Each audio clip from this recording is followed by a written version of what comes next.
اللہ سبحانہ تعالیٰ فرماتے ہیں کہ دنیا کی مال اور اولاد قیامت کے دن کچھ کام نہ آئے گا، تو پھر کیا چیز کام آئے گا؟ اللہ سے استثناء فرما رہے ہیں، اللہ من اتى اللہ بقلب سلیم، مگر جو اپنا دل پیش کرے گا خدا کو، کیسا دل؟ بھلا چنگا، سلیم مانے بھلا چنگا دل۔ بھائی بھلا چنگا سمجھ رہے ہو؟ یہ تو کچھ شاید آپ لوگوں کی زبان سے قریب ہو، ہم ہندوستان میں ہیں بھلا چنگا دل۔ لیکن اب بھلا چنگا دل کیسے ہوگا؟ اس کی 5 تفسیر کی علامہ آلوسی سید محمود بغدادی رحمۃ اللہ علیہ نے، جنہوں نے 15 جلدوں میں عربی زبان میں تفسیر کی ہے، اور دنیا میں اس سے بڑی کوئی تفسیر نہیں، بقول علامہ انور شاہ کشمیری رحمۃ اللہ علیہ کے، کہ پوری دنیا میں اس سے بڑی تفسیر عربی زبان میں نہیں ہے۔ اختر اس کا حوالہ پیش کرتا ہے، وہ تفسیر جو ہے اس کو نوٹ، یہ کیسٹ بار بار سنتے رہو۔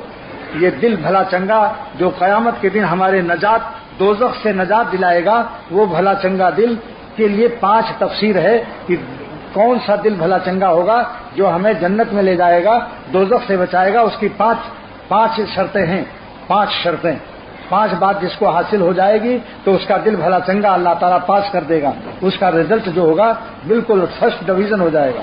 اب نمبر 1 دیکھ لو، سمجھ رہے بھائی؟ جنت جانے کے لیے سمجھ لو یہ 5 نسخہ ہے قلب کو سلامتی دینے والا۔ نمبر 1 قلب سلیم، هو الذی صاحبہ یرشد ينفق مالہ فی سبیل اللہ۔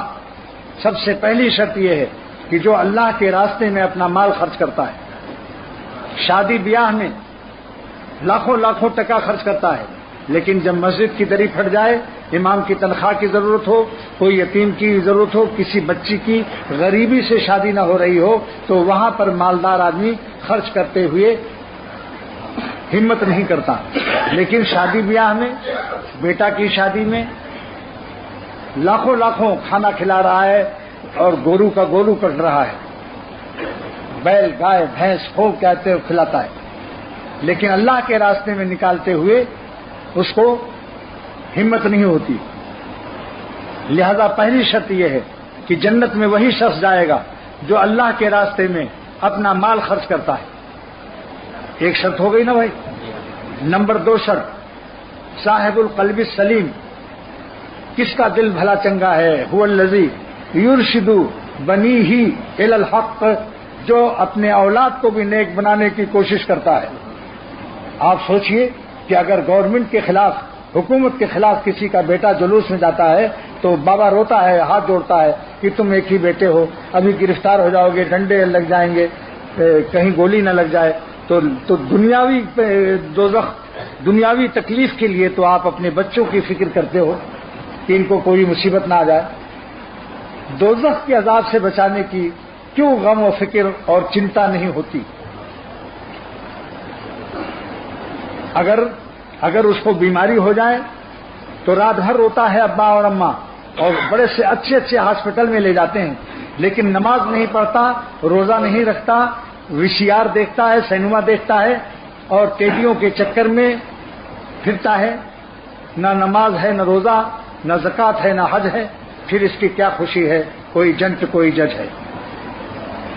تو اس وقت میں جس کو غم نہیں ہوگا اس کا دل بھلا چنگا نہیں ہوگا، جنت میں نہیں جا سکتا۔ لہذا ہم سب کو چاہیے کہ اپنی اولاد کے لیے بھی خود روئیں 2 رکعت پڑھ کر، یا اللہ میری اولاد، میرے بچوں کو بھی اللہ والا بنا دے، اور اگر وہ نہ بنے تو اللہ والوں کے پاس لے جاؤ ان کو۔ جیسے بیماری جسمانی میں ہاسپٹل آپ لوگ لے جاتے ہو کہ نہیں بچوں کو، تو جو غفلت روح کی بیماری ہے کہ وہ اللہ کا نماز نہیں پڑھتا، روزہ نہیں رکھتا، ایسے لڑکوں کو عالموں کے پاس، بزرگوں کے پاس لے جاؤ، تبلیغی جماعت میں چلے پر بھیج دو، جو بھی طریقہ، جتنے اپائے ہیں، کوئی اپائے مت چھوڑو کہ جس سے وہ نالائق رہیں، لائق بنانے کی فکر کرو۔ لہذا ایسے لوگوں کا دل اللہ کے ہاں قیامت کے دن بھلا چنگا دل کہلائے گا۔ بس قلب سلیم کی تعریف کیا ہوا؟ کہ وہ صاحب القلب السلیم الذی یرشد بنیہ الی الحق، جو اپنی اولاد کو بھی نیک بنانے کی کوشش کرے۔ ابا ہر سال حج عمرہ کریں، تہجد میں خوب پڑھیں، اور بیٹا جو ہے کیا کھیلے؟ تاش، نشہ کرے، نماز روزہ نہ کرے، اور باپ کو غم نہ ہو۔ دوستو سوچنے کی بات ہے یا نہیں؟ اس لیے ان کو پیر پکڑو ان کو پیسہ دو، مٹھائی کھلاؤ کہ چلو خانقاہ میں، چلو کوئی اللہ والے کے پاس تم کو لے چلتے ہیں۔ اور میں وعدہ کرتا ہوں کہ اگر آپ کے بچے پتلون پہن کر نماز بھی نہ پڑھیں، ان کو بھی لاؤ، انگریزی بال ہو، پیجامہ پتلون ٹخنے سے چھپا ہو، ہم کچھ نہیں کہیں گے۔ حقیق الامت تھانوی فرماتے ہیں رحمۃ اللہ علیہ، ہم کچھ نہیں کہیں گے، لیکن داڑھی والوں میں، نیک بندوں میں لاؤ تو صحیح، انشاءاللہ تعالی وہ دل بدل جائے گا، مزاج بدل جائے گا۔ اللہ کے رسول صلی اللہ تعالی وسلم، بخاری شریف کی روایت ہے کہ نیک بندوں کے اندر اللہ والوں کے پاس بیٹھنے والا، اس کی قسمت اللہ بدل دیتا ہے، تقدیر بدل دیتا ہے، نالائق کو لائق بنا دیتا ہے۔ کیا مولانا رومی کی قبر کو اللہ تعالیٰ نور سے بھر دے۔ حضرت جلال الدین رومی رحمۃ اللہ علیہ فرماتے ہیں، ایسے تو کس گشتہ جانے نہ کساں، اے خدا بہت سے نالائق بندے آپ کی رحمت سے لائق ہو گئے، ایسے تو کس گشتہ جانے نہ کساں، اور دست فضل تست در جہاں رساں، اے خدا آپ کی رحمت سے بہت سے نالائق لوگ لائق بن گئے، ولی اللہ بن گئے۔ جو داڑھی منڈاتے تھے، شراب پیتے تھے، اور وہی شخص جا کر کے تھانہ بھون میں، جگر مراد آبادی آل انڈیا شاعر، اس نے کہا حضرت توبہ کرا دو اور میرے لیے دعا کر دو کہ میں شراب چھوڑ دوں، داڑھی رکھ لوں، حج کراؤں اور خاتمہ ایمان پر ہو جائے۔ ایک اللہ والے کا ہاتھ اٹھا، جو بڑے بڑے حافظ جی حضور، پیر جی حضور، حضرت مولانا فرید پوری شمس الحق رحمۃ اللہ علیہ، بڑے بڑے علماء کا جو پیر تھا، اس کے ہاتھ اٹھ گئے، بس دعا قبول ہو گئی۔ اللہ والوں کی دعا معمولی نہیں ہوتی، یاد رکھو۔ آپ کا پیارا بچہ اگر کہہ دے ضد تو ابا مان جاتا ہے، اللہ والوں کے ضد اور ربا بھی مان جاتا ہے۔ واپس آئے، شراب چھوڑ دی۔ یو پی کے ڈاکٹروں کے بورڈ نے کہا جگر صاحب تھوڑا سا پی لیا کرو شراب، نہیں تو مر جاؤ گے۔ تو فرمایا کہ اگر پیتا رہوں گا تو کب تک جیتا رہوں گا؟ کہا 10 سال اور جی جاؤ گے۔ کہا 10 سال جینے کے بعد جب مروں گا شراب پیتے ہوئے تو میں اللہ کا غصہ، قہر، عذاب کے ساتھ جاؤں گا۔ اس سے بہتر ہے کہ جگر کو ابھی موت آ جائے، کہ میں توبہ کر چکا ہوں شراب نہ پینے سے۔ اگر ابھی جگر کو موت آتی ہے تو میں اللہ کے رحمت کے سائے میں جاؤں گا۔ مجھے اپنی موت کو لبیک کہتا ہوں، مجھے نہیں زندگی، ایسی زندگی مجھ کو نہیں چاہیے۔ میں ایسی زندگی پر لعنت بھیجتا ہوں کہ میں اپنے پالنے والے، اپنے پیدا کرنے والے، اپنے مالک کو ناراض رکھوں۔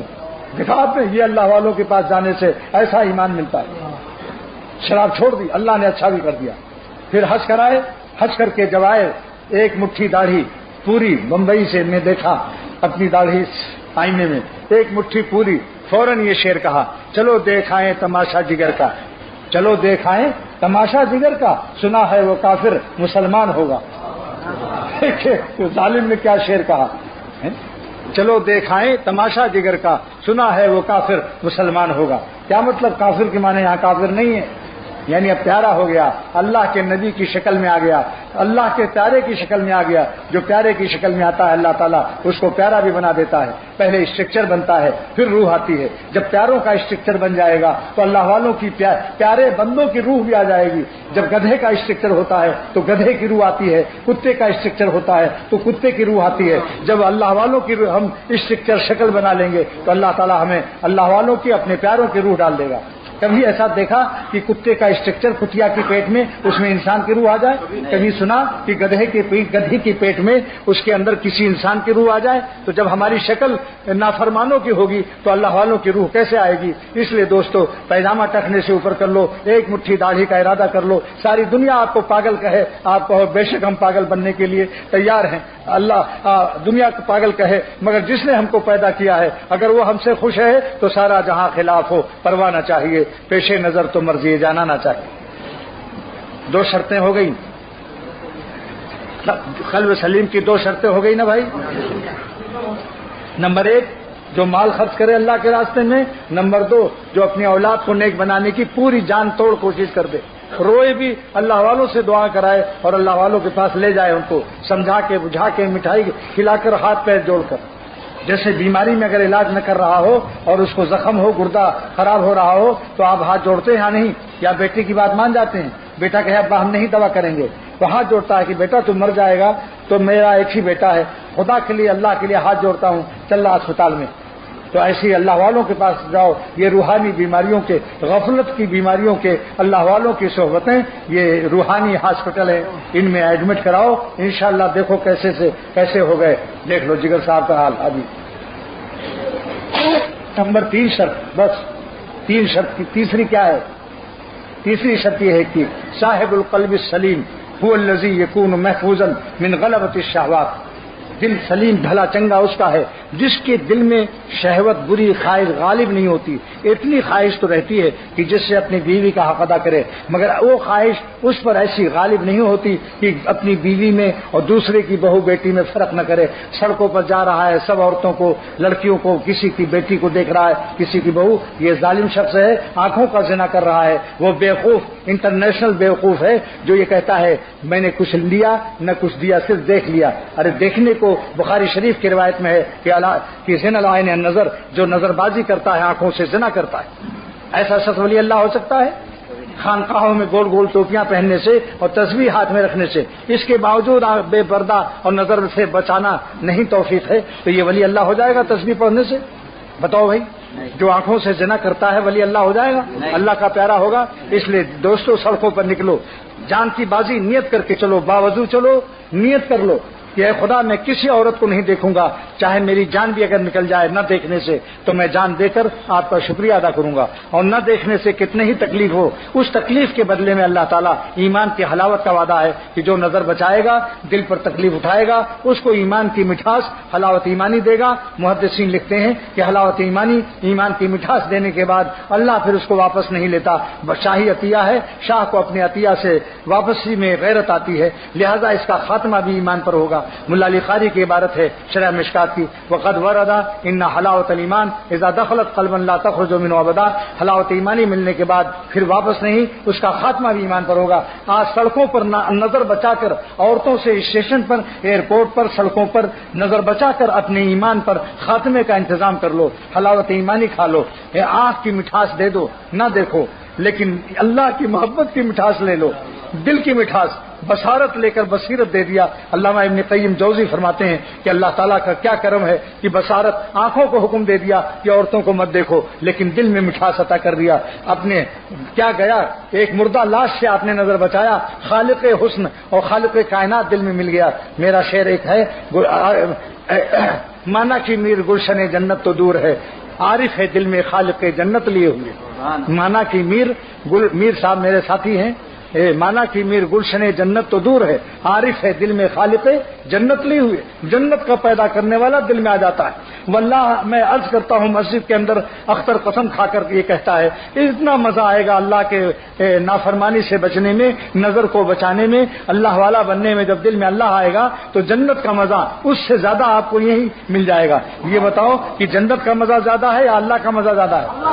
تو جب اللہ دل میں یہی مل جائے گا، انشاءاللہ جنت سے زیادہ مزہ پا جاؤ گے۔ مگر ایک مزہ یہاں نہیں ملے گا، وہ جنت ہی میں ملے گا، وہ اللہ کا دیدار ہے، وہ دیدار ہے، یہاں نہیں دیدار۔ یہاں آنکھ میں طاقت نہیں کہ ہم اللہ کو دیکھ سکے، یہاں آنکھ بنائی جا رہی ہے، پٹی وہاں کھولی جائے گی انشاءاللہ۔ 3 شرطیں ہو گئیں، چوتھی شرط کیا ہے؟ صاحب القلب السلیم هو الذی، صاحب القلب السلیم هو الذی یکون قلبہ محفوظا عن العقائد الباطلہ، جس کے دل میں برے برے عقیدے نہ ہوں، قبروں کو دینے والا نہ سمجھے کہ قبروں پر سجدہ کر رہا ہے، او بابا ہم کو بچہ دے دو، بابا ہم کو مالدار بنا دو۔ یہ بتاؤ قبر والے دیتے ہیں اللہ دیتا ہے؟ اللہ دیتا ہے۔ خدا فرما چکا قرآن کے اندر، خدا فرما چکا قرآن کے اندر، میرے محتاج ہیں پیر و پیمبر، وہ کیا ہے جو نہیں ہوتا خدا سے، جسے تو مانگتا ہے اولیاء سے۔ اللہ کو چھوڑ کر اولیاء، اللہ والوں سے اللہ مانگو۔ یہ بتاؤ کباب والوں سے کباب مانگتے ہو یا کپڑا خریدتے ہو؟ اور کپڑے والوں سے کپڑا لیتے ہو یا مٹھائی مانگتے ہو؟ اور مٹھائی والوں سے مٹھائی مانگتے ہو یا کپڑا مانگتے ہو؟ تو اللہ والوں سے کیوں نہیں اللہ مانگتے ہو؟ اللہ والوں سے اللہ مانگو کہ اللہ کیسے ملا آپ کو، ہمیں بھی بتاؤ کہ اللہ تعالیٰ کس طرح ملتا ہے۔ سمجھ رہے ہیں آپ لوگ میری بات؟ جی ہاں۔ 5ویں شرط یہ ہے جو آخری ہے، بس اب مضمون ختم ہو رہا ہے، بیان ختم ہو رہا ہے۔ یہ ملاقات دیکھو، جب ہر سال یہ سمجھتا ہوں کہ اس سال کے بعد پتہ نہیں میں اگلے سال آؤں گا یا نہیں، کیونکہ اتنی عمر زیادہ ہو گئی، زندگی کا کیا بھروسہ، غنیمت جان لو مل بیٹھنے کو، مبادا پھر یہ وقت آئے نہ آئے، ایسا وقت ملے نہ ملے، اس لیے غنیمت سمجھو۔ 5ویں شرط یہ ہے، صاحب القلب السلیم هو الذی یکون قلبہ خالیا عما سوی اللہ۔ یہ تفسیر سفیان ثوری رحمۃ اللہ علیہ کی ہے کہ جس کا دل میں اللہ ہی اللہ ہو اور کچھ کباڑ نہ ہو، کوئی دنیا کی چیز نہ ہو، دل میں کیا ہو؟ اللہ ہی اللہ ہو، ہاتھ میں پیسہ ہو دل میں نہ ہو، بیوی بچے سب دل کے باہر، دل میں اللہ ہی اللہ ہے، جس کو خواجہ صاحب رحمۃ اللہ علیہ فرماتے ہیں کہ دل میرا ہو جائے۔ خواجہ صاحب ہمیشہ اللہ اللہ جب ذکر کرتے تھے تو یہ 3 شعر پڑھا کرتے تھے، جو اس کی تفسیر ہے، جو 5ویں نمبر میں نے بیان کیا کہ قلب سلیم اس کا ہے جس کے دل میں صرف اللہ ہو اور غیر اللہ نہ ہو، غیر اللہ سے اس کا دل پاک ہو جائے۔ تو خواجہ صاحب فرماتے ہیں یہ 3 شعر اپنے ذکر میں پڑھا کرتے تھے، دل میرا ہو جائے ایک میدان ہو، دیکھو آنکھ نہ بند کرو، نتوبہ گھومر مدھے ڈھکبن ہو جاؤ گے، جو آنکھ بند کرے گا تو کیا ہوگا؟ نتوبہ گھومر مدھے ڈھکبن ہو جائے گا، نیند والی شکل بنانے سے نیند آ جائے گی، اللہ والوں کی شکل بنانے سے اللہ مل جاتا ہے۔ تو سنیے خواجہ صاحب کا 3 شعر، آپ لوگ بھی جب ذکر کیا کرو تو پڑھ لیا کرو، نہ ہو تو کیسٹ لے لینا، اس کیسٹ سے نوٹ کر کے یاد کر لینا۔ وہ شعر کیا ہے؟ دل میرا ہو جائے ایک میدان ہو، حالت ذکر میں پڑھتے تھے، بہت بڑے اولیاء اللہ شمار ہوتے ہیں۔ ہمارے شیخ شاہ ابرالحق صاحب دامت برکاتہم کے شیخ تھے، وہ مصلح مربی تھے۔ دل میرا ہو جائے ایک میدان ہو، تو ہی تو ہو، تو ہی تو ہو، تو ہی تو، دل میرا ہو جائے ایک میدان ہو، سناٹا کچھ نہ ہو وہاں، تو ہی تو ہو، تو ہی تو ہو، تو ہی تو، اور میرے تن میں بجائے آب و گل، یعنی میرے جسم میں، بدن میں، شریر میں سوائے پانی اور مٹی کے، پانی اور مٹی کی جگہ کیا ہو؟ درد دل ہو، درد دل ہو، درد دل، اور میرے تن میں بجائے آب و گل، اور میرے شریر میں پانی مٹی کی جگہ یا اللہ درد دل بھر دے، اپنی محبت کا درد دے دے، دل جو اولیاء اللہ کو ملتا ہے، کافروں کو نہیں دیتا خدا، درد، اور میرے تن میں بجائے آب و گل، درد دل ہو، درد دل ہو، درد دل، غیر سے بالکل ہی اٹھ جائے نظر، غیر سے بالکل ہی اٹھ جائے نظر، اور تو ہی تو آئے نظر، دیکھوں جدھر جدھر دیکھوں، آسمان دیکھوں تو اللہ یاد آئے، سورج دیکھوں تو اللہ یاد آئے، چاند دیکھوں تو اللہ یاد آئے، بچہ دیکھوں تو یاد آئے کہ میرے اللہ نے اولاد دی ہے، بیوی دیکھوں تو اللہ یاد آئے کہ میرے اللہ نے بندی دی ہے، کھانا کھائیں تو اللہ یاد آئے، یہ کھانا سمائے رزقکم وما توعدون، آسمان سے اللہ نے یہ رزق بھیجا ہے، روٹی پیٹ بنانے والے نے پیٹ کے لیے روٹی بھیجی ہے، جب ٹوپی پہنو تو سوچو جس نے سر بنایا تھا اس اللہ نے آج ہمیں ٹوپی بھی پہنا دی، ہر وقت جدھر دیکھو اللہ ہی اللہ یاد آئے، مگر یہ کیفیت انشاءاللہ اہل اللہ کے ساتھ رہو، کچھ دن ان کی جوتیاں اٹھاؤ، دنیا میں جتنے ولی اللہ ہوئے ہیں پہلے کسی ولی اللہ کے ساتھ رہے، کوئی دیسی عام لنگڑا عام نہیں بنا جس نے لنگڑے عام کی علم اور صحبت نہ اٹھائی ہو۔ بس یہی آخری بات کرتا ہوں، یہ بتاؤ کہ دنیا سے ایک دن مرنا ہے یا نہیں؟ یہ باڑی اور بادشاہ اور مال بچہ بچہ جائے گا ساتھ میں؟ پھر کیوں نہ ہم اللہ کو لے کر ساتھ جائیں، نفع میں رہیں گے یا نہیں؟ زمین پر اللہ کو حاصل کر لو، نماز روزہ حج زکات اور اللہ کی یاد اور اللہ والوں کی صحبت سے سب کے سب آج ارادہ کرو کہ آج سے ہم سب لوگ ولی اللہ بننے کی کوشش کریں گے، اللہ والا بننے کی کوشش کریں گے۔ اور بتاؤ گناہ خراب چیز ہے یا اچھی چیز؟ گناہ خراب چیز ہے، تو خراب چیز کو چھوڑ دینا چاہیے یا نہیں؟ چھوڑ دینا چاہیے۔ اچھا جلدی چھوڑنا چاہیے یا دیر سے؟ بس آج ارادہ کر لو کہ سارے گناہ سے ہم توبہ کرتے ہیں اور اللہ تعالیٰ کو ایک سانس بھی ہم ناراض نہیں کریں گے، ہر سانس جتنی ہے اس کا خالق مالک جو ہے اسی کو راضی کریں گے۔ اب دعا کرو اے خدا ہم سب کو ایسا ایمان ایسا یقین عطا فرما دے، اپنی ایسی محبت دے دے کہ ہماری زندگی کی ہر سانس آپ پر قربان ہو جائے، آپ پر فدا ہو جائے، اور اے خدا ایک سانس بھی ہم آپ کو ناراض نہ کریں۔ یہ دعا ہمارے لیے، ہمارے بچوں کے لیے، آپ سب کے لیے، آپ سب کے بچوں کے لیے، ہمارے خاندان کے لیے، آپ سب کے خاندان کے لیے، سارے عالم کے مسلمانوں کے لیے۔ میرے جو دوست یہاں دھالکا نگر میں موجود نہیں ہیں، وہ امریکہ، لندن، کینیڈا، جنوبی افریقہ جہاں بھی ہوں، اللہ سب کے حق میں اس کو قبول فرما لے اور سارے عالم اسلام کو امن و عافیت نصیب فرما دے، ہم سب کو گناہ چھوڑنے کی ہمت دے دے، توفیق دے دے، اور اللہ والا بننے کے لیے پکا ارادہ کر دے، ہم آپ پر جان دے دے مگر آپ کو ناراض نہ کریں۔ اے خدا آج اختر کی پردیسی ہے، مسافر کی دعا آپ قبول فرماتے ہیں، حدیث میں وعدہ ہے کہ مسافر کی دعا اللہ قبول کرتا ہے۔ اے خدا اختر مسافر ہے، آپ کی راہ میں اپنی رحمت سے میری دعاؤں کو قبول فرما لے۔ سب ڈھالکا نگر والے جتنے بیٹھے ہیں، جو دور دور سے آئے ہیں، سب کو اللہ والا بنا دے، نیک بندہ بنا دے، اور جو مسجد میں نہیں آئے، محلے میں ہوں، جمعہ نہ پڑھنے آئے ہوں، اللہ ان کے لیے بھی ہماری دعا قبول فرما لے اور جب ساری زندگی بھر کی دعا کو قبول فرما لے۔ وآخر دعوانا الحمدللہ رب العالمین۔ بیمار دعا کی درخواست کیا؟ جتنے بھی والد جتنے بیمار ہیں اللہ تعالیٰ سب کو شفا عطا فرمائے، ہمارے بیماری کو اور مولانا عبد المجید صاحب کی آنکھ کی روشنی عطا فرمائے، جتنے بیماروں کو سب کو بیماروں کو اللہ شفا دے دے۔ وصلی اللہ علی نبی الکریم، آمین یا رب العالمین۔